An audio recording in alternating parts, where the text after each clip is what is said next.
Ravens offensive lineman John Urschel abruptly retired after research paper published finding that 110 of 111 brains of NFL players studied had the degenerative brain disease CTE. Given that Urschel, an MIT Ph.D. student, is more qualified to assess such research than any other player in the NFL, many saw his retirement as a sign that a player who really understands the risks will decide that playing in the NFL is not worth it. Urschel says it's not that simple. In a lengthy interview for the Freakonomics podcast, Urschel said he doesn't believe the headlines that came out of that study, suggesting that 99% of NFL players get CTE. The big headline is, 99% of NFL brains they looked at had CTE, Urschel said. To NFL players that asked me my opinions about it, I said, listen, do not look at this like, 99% chance that I have CTE. Because that is far from what this is saying. In fact, Drive. Anne McKee, a neuropathologist who has studied NFL players' brains, said exactly that. According to McKee, that number became larger than life. It's not accurate to say that because more than 99% of players' brains in this study had CTE, that means more than 99% of all players will develop CTE. As Urschel explains, the players whose brains are studied are volunteers, and most people who volunteer their brains to be studied do so because they're experiencing what they believe are symptoms of brain damage. That's referred to as selection bias, and it's a major problem with research studies like the ones that have been conducted on NFL players' brains.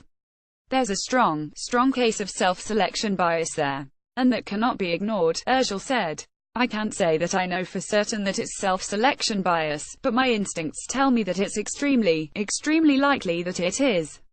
At the same time, Urschel acknowledged that while he doesn't believe 99% of NFL players develop CTE, he did hear about the study and immediately began to question if it was time for him to retire. This thing comes out, and obviously it's not 99%. It's 99% in the study, but is my chance 99%? I highly doubt it. Is it 0%? I highly doubt it, Urschel said. But the biggest thing it did was, it made me say, I should probably think about this again. Not like, okay, this new evidence is extremely overwhelming to change my opinion. It's more like, this really brings something to my attention in a really real way, that I was more or less aware of but attempting to ignore to a degree. In the back of my head I had already been having these thoughts. As he had those thoughts, Urschel consulted with both his mother and his fiancée, and they both supported him retiring. His father, on the other hand, would have liked to see him continue his NFL career.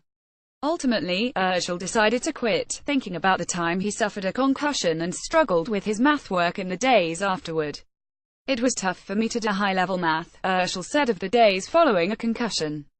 I really tried to, I really wanted to, because there was a paper I had been working on that I was really proud of because it was going to be my first big solo-authored math paper, and I wanted to keep working on it to finish it, and I really couldn't because I had a hard time thinking through things and visualizing things. Thankfully I got the paper done and I was really happy to have it accepted. So it all ended well, but at the time I was frustrated. Not wanting to feel that kind of frustration again was part of his decision, as was the fact that he isn't as attracted to the millions of dollars he could earn in the NFL as some players are. I don't really spend money that much and am quite happy with my bank account. There's nothing I really want to spend money on. I buy books on occasion, like chess books, math books. That's about it, Urschel said. Having said all that, Urschel doesn't want people using him as an example of why other players should walk away from football. I love the NFL, I love football, and I wouldn't trade my experiences for the world, and I do believe football is a great game, and I didn't want to be, for lack of a better word, fodder for certain anti-football establishments, Urschel said. So there you have it. One of the smartest players in NFL history has a well-reasoned view of the topic, which doesn't fit neatly into either a pro-football or anti-football narrative.